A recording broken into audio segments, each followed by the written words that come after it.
حضرت عثمان ابن عفان رضی الله تعالی عنہ مبارک راځي لکه دونه د سخاوت یو ډېر لوی غرو چې د هغې مثال تاسو د دې ځای نه معلوم کې په صحیح بخاري کې په کتاب المناقب کې او دغه رنګې په سنن ترمذي کې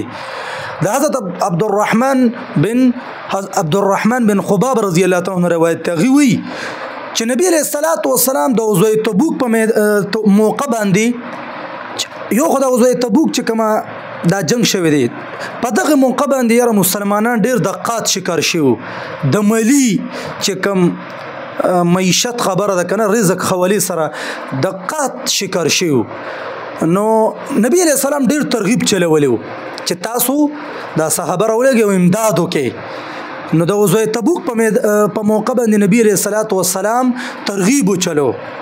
د امداد ترغیب چې کله وچلو نو په دغه موقع باندې حضرت عثمان ابن عفان رضی الله تعالی عنہ نبی علیہ السلام ته وی یا رسول الله صلی الله علیه وسلم وی زما د طرفنا دغه مجاهدینو له زما د طرفنا سل اوخان سره د ساز او سامان هغه زما د طرف نشو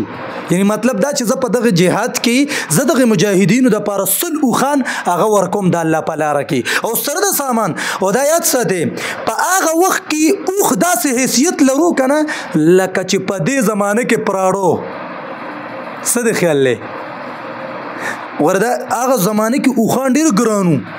اوخان او حیثیت دونه ډیر د حیثیت لکه په دې زمانه کې چې موږ د غړ د ګران ګاډي و پراډو اکسلې شوله نو په هغه زمانه کې د اوخ دا حیثیت وو نو حضرت عثمان ابن او تشم نه کنه لکه دا نه چې به زب سلو خان ورکم بس سلو خان به ورکم بلکې دا سلو خان به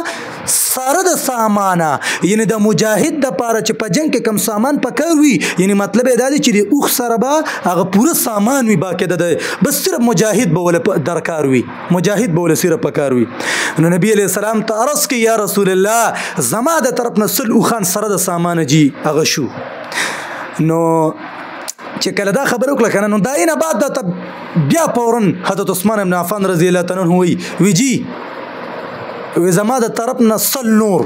یعنی مطلب دا چې دا کم سلو خان ما اعلان وکړو نو زه د نور د سلو خان اعلان کوم سره د سامانو دا د سخاوت یو ډېر لوی اعلی مثال ورخه سړی حیران شي نو 200 شو نو بعد داغه نه بعد بیا پاسې دو وی جی وی زما د طرف نه نو سلو خان سره د سامان مت یعنی د غزوه تبوک په موقع باندې چې نبی علیہ السلام ترغیب ورکړو د امداد د پاره په هغه کې حضرت عثمان ابن عفان رضی الله تعالی عنہ 300 اوخان سره د ساز او سامان هغه مجاهدین ته وقف د الله په لار کې هغه وقف کړو ورکړو خیال او دغه رنګ بیا او یوازې اوخان نخه په روایتو کې راځي چې نبی علیہ الصلوۃ والسلام ته وی نور سه امداد کول غواړي لکه 300 اوخان ورکړو او بیا نبی علیہ السلام پکې زیری دو نور سه امداد خو نه کې حضرت عثمان ابن عفان رضی الله تعالی عنہ لاړو او